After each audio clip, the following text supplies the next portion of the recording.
அப்பா வந்து பார்த்திங்கன்னா மார்னிங் கொல்லைக்கு போனாங்க. அப்போ வந்து இந்த முடக்கத்தான் கீரையை பறிச்சுட்டு வந்தாங்க. இதில் வந்து கீரையில் வந்து சூப்பு சாதம்ன்ட்டு நிறைய வைக்கணும். அப்பா வந்து காலையில் கொல்லைக்கு போனாங்க. அப்போ வந்து இந்த முடக்கத்தான் கீரையை பறிச்சுட்டு வந்தாங்க. முடக்குவாதத்தை அறுக்குவதால் இதுக்கு பேர் முடக்கத்தான் சொல்லுவாங்க. இது இந்த மழை டைமில் அதிகமாக கிடைக்கக்கூடிய ஒரு பொருள். இதை வந்து நம்ம தோசை செஞ்சு சாப்பிட்லாம், சூப்பு செஞ்சு சாப்பிட்லாம், இந்த காரக்குழம்பு கூட வச்சு சாப்பிட்லாம். ஆனால் எனக்கு அதெல்லாம் வந்து தெரியாது. எனக்கு தெரிஞ்சது தோசை நல்லா சாப்பிட்லாம் இதில். இப்போ பார்த்திங்கன்னா இன்றைக்கி நம்ம தோசை தான் செய்ய போகிறோம். அதுக்கு வந்து நம்ம தனித்தனியாக அரைச்சி எடுத்துக்கலாம். ஆமாம், அங்கேயே அரைக்கிற இது வந்து ரொம்பவே நல்லது. வாங்க இன்றைக்கி நம்ம எப்படி இந்த தோசையை சமைக்கலாம் அப்படின்னு சொல்லிட்டு பார்க்கலாம். அதுக்கு முன்னாடி நீங்கள் இன்னும் லில்லி ஃப்ளவரை சப்ஸ்கிரைப் பண்ணாமல் பார்த்துட்டு இருந்தீங்கன்னா கீழே இருக்க சப்ஸ்கிரைப் பட்டனை ப்ரெஸ் பண்ணி சப்ஸ்கிரைப் பண்ணிக்கோங்க. இதில் நிறையா வேறு பொடியும் இருக்கும். நம்ம பிடிச்சி தனித்தனியாக எடுத்து அதுக்கப்புறம் தான் க்ளீன் பண்ணணும். வாங்க க்ளீன் பண்ணிடலாம். க்ளீன் பண்ணிவிட்டு நான் உங்களுக்கு காட்டுறேன். Hi hello dears, welcome to our channel Lily Flower. இந்த வீடியோவில் மழை டைமில் வந்து முடக்கத்தான் கீரை ப்ளஸ் வந்து ஓடையில் ஓடல தண்ணி சவுண்டு இதெல்லாம் உங்களுக்கு கேட்கணுங்கிறதுக்காகவே இந்த வீடியோ நான் போஸ்ட் பண்ணுறேன். ஆக்சுவலாக இந்த வீடியோ வந்து கார்த்திகை தீபத்து அன்றைக்கி கார்த்திகை தீபம் ஃபர்ஸ்ட் டே, அதாவது இன்றைக்கி எடுத்த வீடியோ. இன்றைக்கி தான் நான் அப்லோட் பண்ணுவேன்னு நினைக்கிறேன். கண்டிப்பாக வந்து லில்லி ஃப்ளவருக்கு சப்ஸ்கிரைப் பண்ணாமல் பார்த்துட்டு இருந்தீங்கன்னா சப்ஸ்கிரைப் பட்டனை ப்ரெஸ் பண்ணி சப்ஸ்கிரைப் பண்ணிக்கோங்க. அப்படியே பக்கத்தில் இருக்க பெல் ஐக்கானை கிளிக் பண்ணி ஆல் கொடுத்துக்கோங்க. அப்போ தான் நான் போடுற வீடியோ இன்ஸ்டன்ட் நோட்டிஃபிகேஷனாக வருவாங்க. வீடியோக்குள்ளே போகலாம். கடலூர் மாவட்டம் வந்து மழைக்கு பிடிச்ச மாவட்டம் போல். அதுவும் அந்த விருத்தாச்சலம் இருக்கே, விருத்தாச்சலம் பேர் வச்சாலும் வச்சாங்க. எப்போ பார்த்தாலும் ஜலம்னா தண்ணி ஓடிக்கிட்டே இருக்குது. ஜலத்துலேயே மதக்குது விருத்தாச்சலம். மழை அப்பா நைட்டு ஃபுல்லாக 1 மினிட் கூட விடவே இல்லை. இப்போ தான் மார்னிங் ஏதோ கொஞ்சம் விட்டுருக்கு. பாருங்க எப்படி வந்து ஆற்றுல தண்ணி ஒன்றும் மண்ணெல்லாம் வருமோ அந்த மாதிரியே ஓடிருக்கு. இது வந்து சிமெண்ட் ரோடு தண்ணி ஓடுற இடம் இருக்கிறதால ஓடிடு. இதே கிராமத்து பகுதிக்கு நம்ம போய் பார்த்தோன்னு வச்சுக்கோங்க, அங்கங்கே தேங்கி குட்டையாக நிற்கும். ஏன்னா இங்கே தண்ணி வடிகால் இருக்கிறதால டக்குன்னு உள்ளே ஓடி போய் ஆற்றுல கலந்துடுது இந்த சாக்கடை தண்ணியெல்லாம். பட் கிராமத்தில் என்ன பண்ணுது, சரியான வடிகால் வசதி இல்லாமல் அது வந்து தேங்கி குட்டையாக நிற்கிது. இது பாருங்க எப்படி மழை அடிச்சிருந்தா நைட் ஃபுல்லாக அந்த மண்ணெல்லாம் சேர்ந்து வந்தது. உங்கள் ஊர்லலாம் எப்படி மழை இருக்குது சொல்லிட்டு கமெண்ட் பண்ணுங்கள். 2 டேஸாக பார்த்திங்கன்னா இங்கே மழை விடவே இல்லை. நான் சொன்னேன் இல்லையா, நம்ம சிட்டியில் இருந்தாவது ஓரளவுக்கு வடிகால்லேருந்து எல்லா தண்ணியும் வடிஞ்சிடும். ஆனால் கிராமத்தில் இருந்தோன்னா எல்லா தண்ணி குட்டையாக கொல்லையிலையும் இதே மாதிரி தோப்புலையும் தாங்க தேங்கி நிற்கும். அதனால் பயிர் அனைத்தும் வந்து அழுகும் நிலை ஏற்பட்டு வீணாயிடுது. இதனாலே தான் விவசாயம் செய்யணுன்னா மக்கள் யோசிச்சு செய்கிறாங்க. பார்த்திங்கன்னா கடலை செடிக்குள்ளே எவ்வளோ தண்ணி நிற்கிதுன்னு பார்த்தாலே உங்களுக்கு தெரியும். அவ்வளோ தண்ணி குட்டையாக நிற்கிது. அதெல்லாம் நம்ம வெட்டி விட்டால் தான் அந்த வாய்க்கால் வழியாக அது போகும். விவசாயம் பண்ணுறது அவ்வளோ ரொம்ப கஷ்டமான விஷயங்க. மழையில் வந்து காலத்தே பயிர் செய் அப்படின்னு சொல்லுவாங்க. ஆனால் நம்ம மழையை நம்பி நம்ம போட்டோம்னு வச்சுக்கோங்களேன், குட்டையாக தண்ணி நிற்கிறது தான் வந்து மிச்சம். இந்த தண்ணி நிற்கிறது மூலயமா என்ன, தண்ணி ஓடிட்டு இருந்தால் கூட செடிக்கு ஒன்றும் ஆகாது. ஆனால் நின்றுக்கிட்டே இருந்துச்சுன்னா வந்து அழுகி போயிடும். ப்ளஸ் வந்து உளுந்துக்கெலாம் வந்து ஊத்தோடி போயிடும்னு சொல்லுவாங்க. உளுந்தெல்லாம் காய்க்காது, அந்த மாதிரி இருக்கும். விவசாயனாலே ரொம்ப கஷ்டமாக இருக்குது. இதுக்காக இனிமேட்டு நாங்கள் நஷ்ட ஈடுக்கு எழுதி கொடுத்துட்டு அதுக்கு தனியாக நம்ம பார்த்து நிற்கணும். அதுதான் கொஞ்சம் கஷ்டமாக இருக்குது விவசாயம் பண்ணணுன்னாலேங்க. அதனால தான் வந்து இப்போ இருக்கிற காலகட்டத்துக்கு விவசாயம் பண்ணணுன்னாலே மக்கள் பயப்படுறதுக்கு ஒரே ரீசன் வந்து இந்த மாதிரி சில விஷயங்களால தான். எப்படி நம்ம பயிர் வந்து விதைச்சிட்டு எவ்வளோ மனசு நொந்து போய் உட்காந்துருக்கும் தெரியுமா, அந்த மாதிரி இருக்கும் ஒரு கேட்டகரி டைமில். இப்போ வந்து இங்கே பக்கத்தில் ஒரு குளம் கூட இருக்குது. அந்த குளம் வந்து நொம்பி அந்த நம்ம கொல்லை வழியாக தான் தண்ணியும் போகும். அந்த தண்ணி போகும்போது என்ன ஆகும்னா, ஒவ்வொரு செடியிலையும் தண்ணி தேங்கி நிற்க அது என்ன ஆகும்னு தெரியல. இன்றைக்கி ஒரு நாள் மழை பெய்யாமல் இருந்துச்சுன்னா அந்த தண்ணிலாம் வடிஞ்சு காஞ்சிருக்கும். அப்போ நல்லாயிருக்கும். ஆனால் தண்ணி தொடர்ந்து மழை ரெகுலராக பெஞ்சிட்டு இருந்துச்சுன்னா நம்மளால் செடியை காப்பாற்ற முடியாதுங்க, அந்த அளவுக்கு இருக்கும். இப்போ பார்த்திங்கன்னு வச்சுக்கோங்களேன், ஒரு சில இடத்துல குட்டையாக தேங்கி நிற்கிது இல்லையா, அந்த இடத்துல தேங்கி நிற்கிற இடத்துல செடி எப்படி இருக்குன்னு உங்களுக்கே தெரியும். நம்மளே வந்து அளவுக்கு மீறி சாப்பிட்டா நம்ம உடம்பு என்ன ஆகும், அந்த மாதிரி தான் வந்து செடிகளுக்கும்.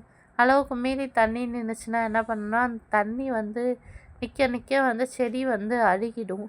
அந்த மாதிரி தான் இருக்கும்.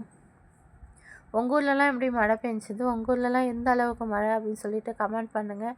நீங்கள் கமெண்ட் பண்ணுறதை கண்டிப்பாக நான் படிச்சுட்டு உங்களுக்கு வந்து ரிப்ளை பண்ணுவேன். நீங்கள் இது வரைக்கும் லில்லி ஃப்ளவரை சப்ஸ்கிரைப் பண்ணாமல் பார்த்துட்டு இருந்தீங்கன்னா திரும்ப ஒரு டைம் வந்து சப்ஸ்கிரைப் பண்ணிக்கோங்க. லைக் பண்ணுங்கள், ஷேர் பண்ணுங்கள், கமெண்ட் பண்ணுங்கள்.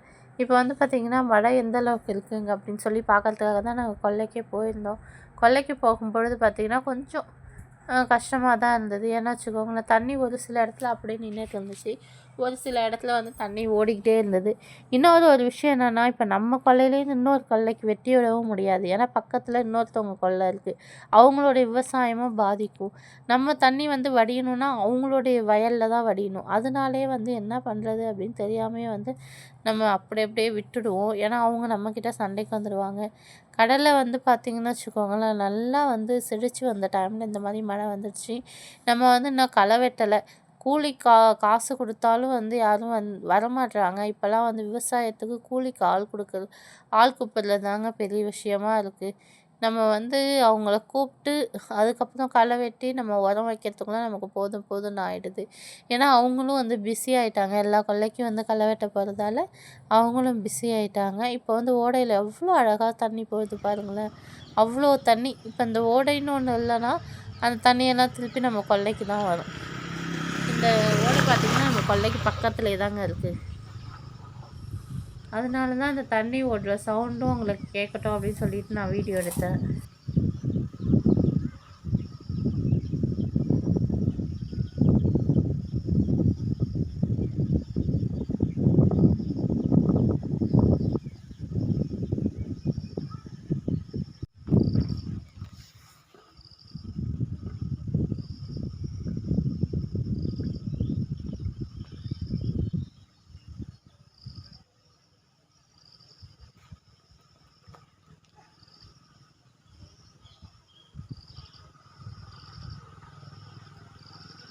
கெஸ்ட் வந்ததால் ஈவினிங் வீட்டுக்கு கொஞ்சம் மதியம் கெஸ்ட் வந்ததால் மதியம் வந்து வீடியோ ஷூட் பண்ண முடியல. கார்த்திகை தீபத்தன்னைக்கு நம்ம வந்து எப்பயுமே சாமிக்கு வந்து மதியம் விரதம் பண்ணுவோம், அது வந்து எடுக்க முடியல. அதனால் விளக்கேற்றக்குள்ளே மதியமே வந்து வீடியோ எடுத்துருக்கணும், எடுக்க முடியல. அதனால் இப்போ நம்ம விளக்கேற்றுறதுக்கு பிரசாதமாக வந்து வடையும் கொஞ்சம் ஸ்வீட்டு சேமியா பாயாசமும் ரெடி பண்ணிகிட்ருக்கோம். இப்போ நம்ம விளக்கேற்ற வேண்டியதுதான். மதியம் வந்து வீடியோ ஷூட் பண்ண முடியல, வீட்டுக்கு கெஸ்ட் வந்தாங்களா, அதனால் ஷூட் பண்ண முடியல. எப்பயுமே கார்த்திகை தீபத்துக்கு மதியம் நாங்கள் விரதம் பண்ணிடுவோம். இப்போ வந்து சாமிக்கு நிவேதனம் பண்ணுறதுக்காக இது ரெடி ஆகிட்டுருக்கு. நேத்தியே வந்து பார்த்திங்கன்னா விளக்குக்கு மஞ்சள் குங்குமம் அகல்லாம் வாஷ் பண்ணி எடுத்து வச்சாச்சு. மாக்கோலம்லாம் வாசலில் போட்டு அதுக்கப்புறம் நம்ம பக்கத்தில் மாக்கோலம்லாம் போட்டு 2 குத்து விளக்கை வந்து எடுத்து வச்சாச்சு. நெக்ஸ்ட்டு பார்த்திங்கன்னா வச்சுக்கோங்களேன், நம்ம எப்பயுமே ஜல்லடை இந்த மாதிரி அகலமான பாத்திரத்தில் தான் வந்து அகல் விளக்கு திரி போட்டு மஞ்சள் குங்குமம் போட்டு வச்சுருப்போம்.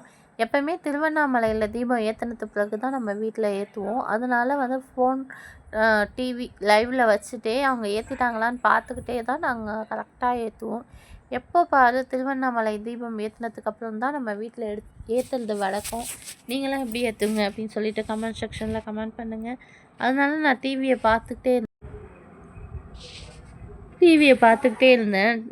தீபம் ஏற்றுவாங்களா, ஏற்றுனதும் நம்மளும் ஏற்றலாம் அப்படின்னு சொல்லிட்டு. யாரெல்லாம் வந்து பார்த்திங்கன்னு வச்சுக்கோங்களேன், தொடர்ந்து மழை பெஞ்சிக்கிட்டே இருந்துச்சு. ஆனால் இன்றைக்கி பார்த்திங்கன்னா திருவண்ணாமலையில் தீபம் ஏற்றக்குள்ளே டக்குன்னு மழை ஸ்டாப் ஆகிடுச்சு. அது அந்த ஐயன் அருள்னு தான் சொல்லணும்.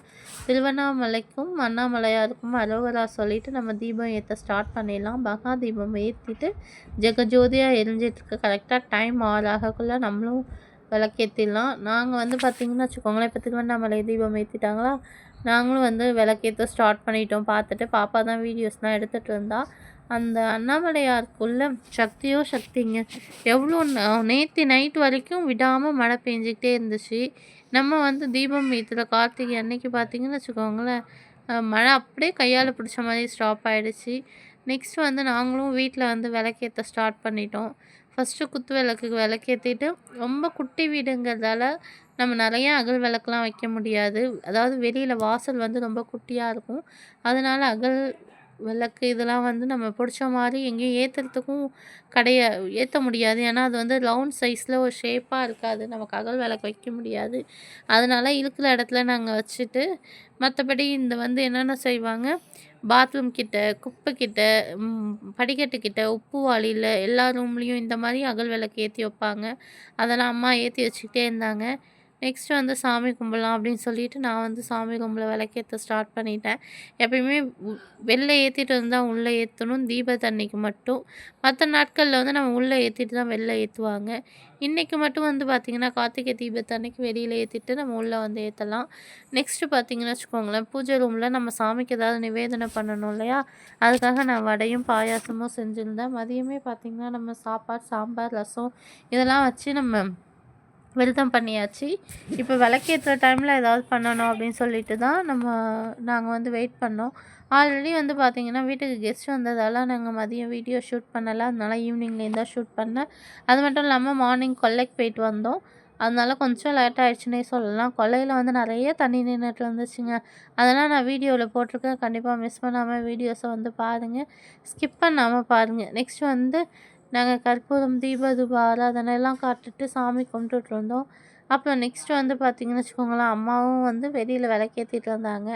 அப்புறம் வந்து கார்த்திகை தீபத்தன்னைக்கு நம்ம என்ன ஸ்பெஷல், ஒன்று வந்து பார்த்திங்கன்னா இந்த கார்த்திகை சுற்றுவோம். அதாவது அது பேர் என்ன, பனம்பூவால் வச்சு சுற்றுவோம் இல்லையா, அந்த மாதிரி சுற்றுவோம். நெக்ஸ்ட்டு வந்து பார்த்திங்கன்னா வச்சுக்கோங்களேன், வெடிப்போம். தீபாவளிக்கு வெடித்து முடித்த வெடியெல்லாம் நம்ம கார்த்திகை தீபத்துக்கு எடுத்து வச்சுருப்போம். அதெல்லாம் எடுத்துகிட்டு போய் மாடியில் வெடிக்கலாம் அப்படின்னு சொல்லிட்டு நானும் பாப்பாவும் கிளம்பிட்டோம். நீங்கள் யாரெல்லாம் வந்து அண்ணாமலையாருக்கு அரோகரா சொல்லிகிட்டே வந்து விளக்கேற்றுனீங்க அப்படின்னு சொல்லிட்டு கமெண்ட் பண்ணுங்கள். எப்படி தீப ஒளி எப்படி தெரியுது பாருங்கள். அண்ணாமலையார் தீபமாக நமக்கு காட்சி தராங்க. அதெல்லாம் நாங்கள் லைவில் வச்சு சாமியை பார்த்துக்கிட்டே இருந்தோம். நெக்ஸ்ட் வந்து என்ன பண்ணலான்னு பார்த்தீங்கன்னா, நாங்கள் வெடிக்க மாடிக்கு போயிட்டோம். இவ்வளோ வெடிகள் இருக்குது, வாங்க வெடிக்கலாம். இன்னைக்காவது கொஞ்ச நேரம் வெடிக்கிறதுக்காக இந்த மழை வந்து விட்டுது. அதை நினச்சி சந்தோஷப்படுங்க. நினச்சிக்கோங்களேன், இல்லைன்னா செம மழையாக இருக்கும், நம்மளும் வெடிக்க முடியாது, எதுவும் பண்ண முடியாது. அதனால் கொஞ்ச நேரம் விட்டுச்சுன்னு நினச்சி நம்ம சந்தோஷப்பட்டுக்க வேண்டியதான். இப்போ வந்து என்ன பண்ண போகிறோன்னு பார்த்தீங்கன்னா, நான் வந்து புடவே இல்லை கொண்டாந்து காட்டுறேன். இங்கே பாருங்க, ரெட் கலரில் இருக்குது. அடுத்தது பார்த்தா அது முடியுது வரைக்கும் பேசாமல் இருக்க. ஊதுபத்தி